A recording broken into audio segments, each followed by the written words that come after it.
Welcome back, everyone. I'm John Furrier, host of theCUBE. We are here at the NYSE active trading floor going on behind us. You can hear the wave there. We are here for the robotics and AI leaders. We're psyched to have Benji here. He's going to talk about robotics. Benji, great to see you. We saw each other at GTC. We did, yeah. Thanks for coming on theCUBE. Thanks so much for having me. We almost had a little segment before we came on about how cool robotics is. Talk about what you're working on first, and we'll get into some of the cool things. Yeah, sure. So we started Roboto. We were working at Amazon several years ago, and we were generating a lot of log data from all the robots that we've deployed at Amazon. And we came across this problem that really all of that log data needs to be analyzed. And building those tools to analyze a lot of robotic log data is very challenging.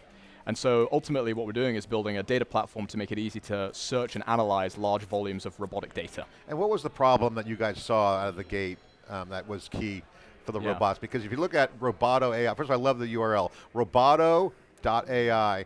What was the problem statement that you guys were solving? What was the catalyst for it? Just problem solving, reinforce data back to make it more efficiency? What were some of the things that made this go? Yeah, it's a good question. We really found that like in the real world, when you deploy a lot of robots, they just end up having a lot of edge cases. Yeah. So things don't ever work quite as well as you're expecting, and you always have to go back to the log data to find out like, why did this problem happen? Why did our drone crash? Yeah. Why did our autonomous vehicle hit an obstacle when we didn't expect it to?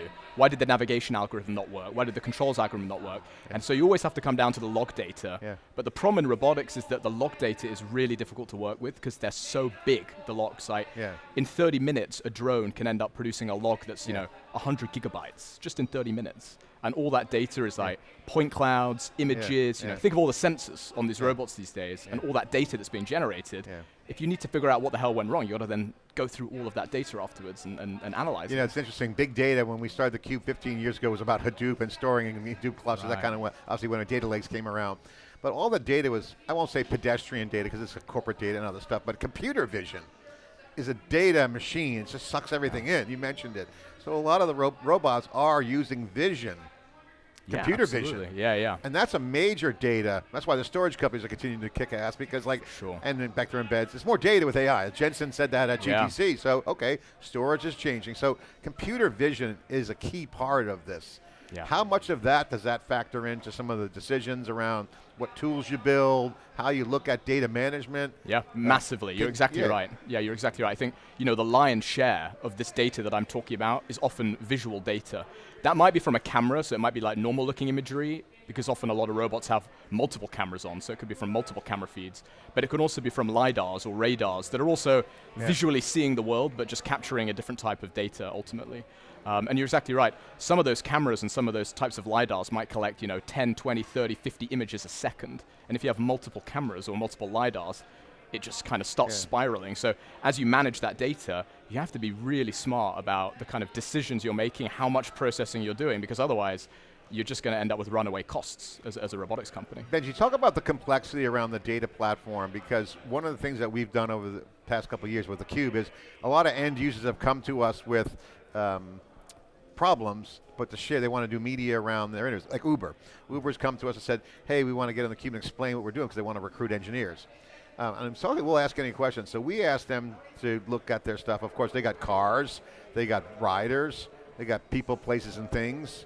And so they have a lot of diverse kind of like systems that have to operate in real time. Yeah. Okay, so robots, or you can just abstract that and say, well, robot is like a car. That's the main thing. But there's a lot of other things going on to power the robot. So harmonizing data. So the data platform challenge is not trivial. So could you scope the complexity involved in, because I think this is a proxy for all enterprises. Yeah. The physical AI will have this problem.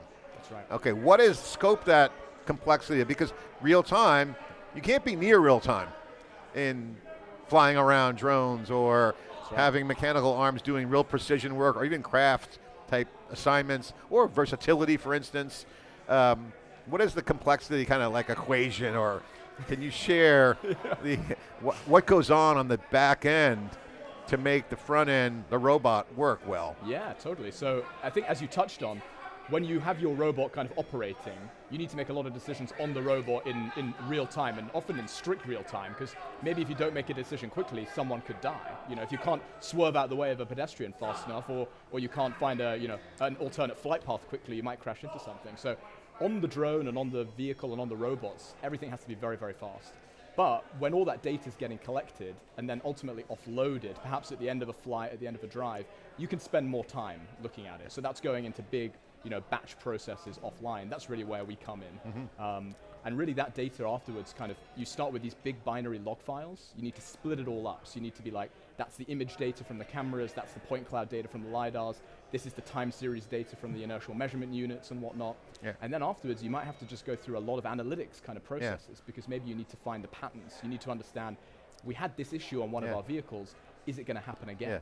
Or is it affecting our whole fleet and it's a bit of a ticking time bomb right now? So it's a huge problem, and physical AI is just going to be a data beast. Yeah, I mean, I think that what you're working on is so cool, and I want to just kind of go, if you don't mind, go down the rabbit hole a little bit on this, because we've seen Splunk and companies like Splunk do log analysis to get insights. Hey, we could do better on some configuration. Okay, get that. That's some nice prescriptive and insights.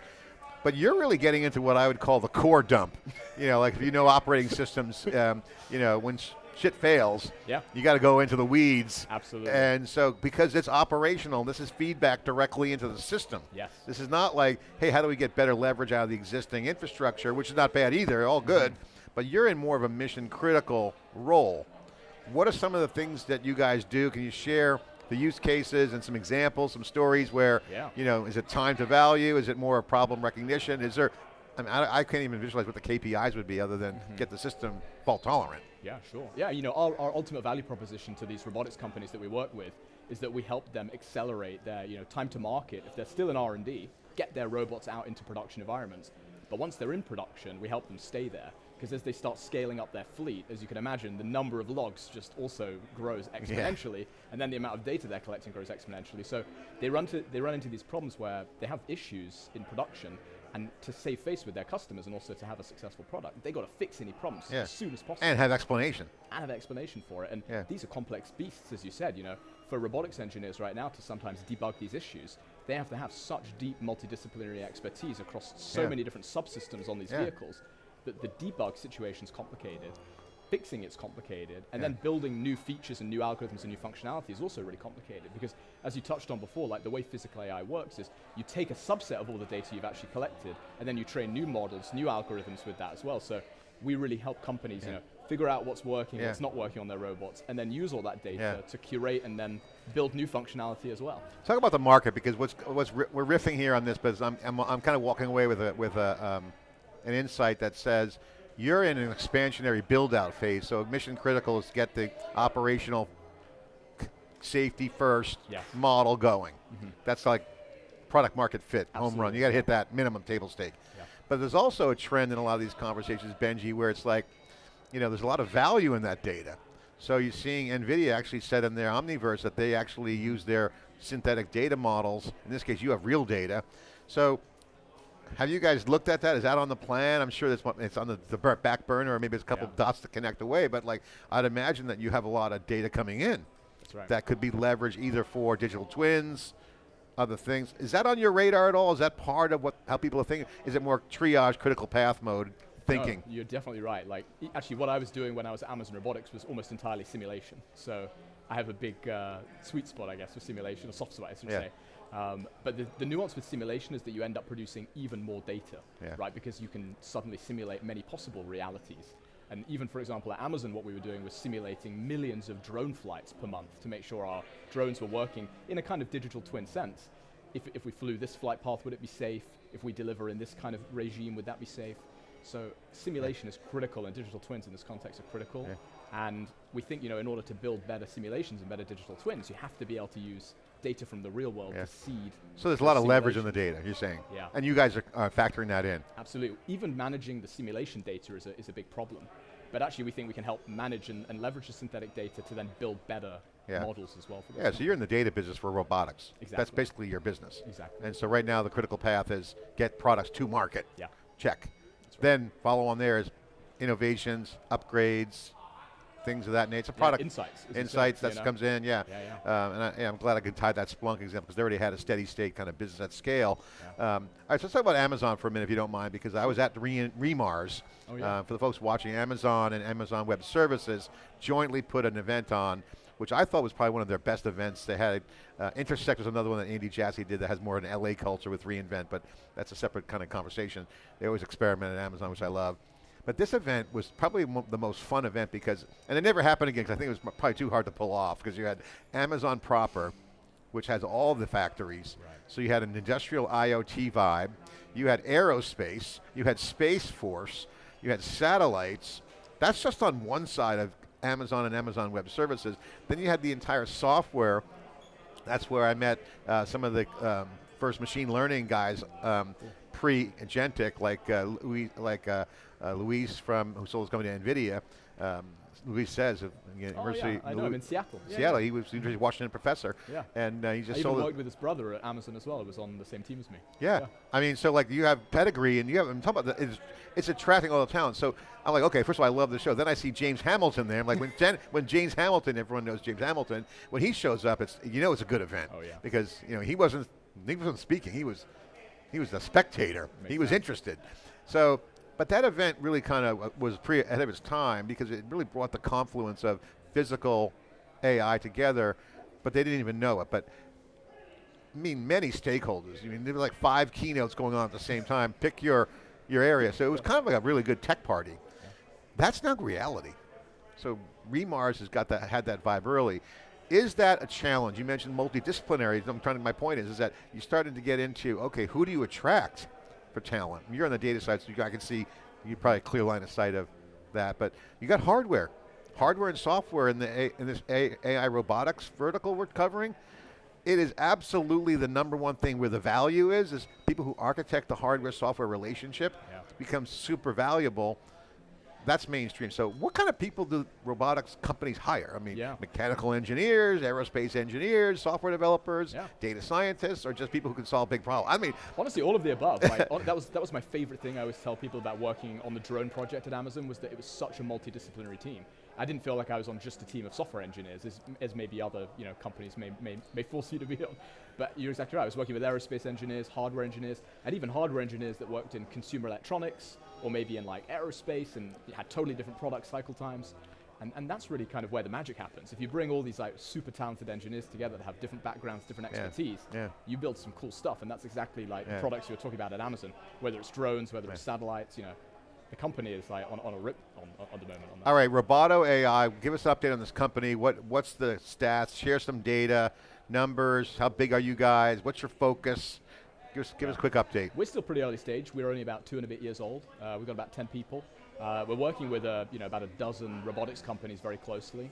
We started working with them right at the beginning of our journey, actually. As soon as we left Amazon and we started the company, we found a bunch of robotics companies that were very motivated to solve this problem in their business, and they were very glad to work with us. Because just time and just... Yeah, they just didn't want to build it themselves.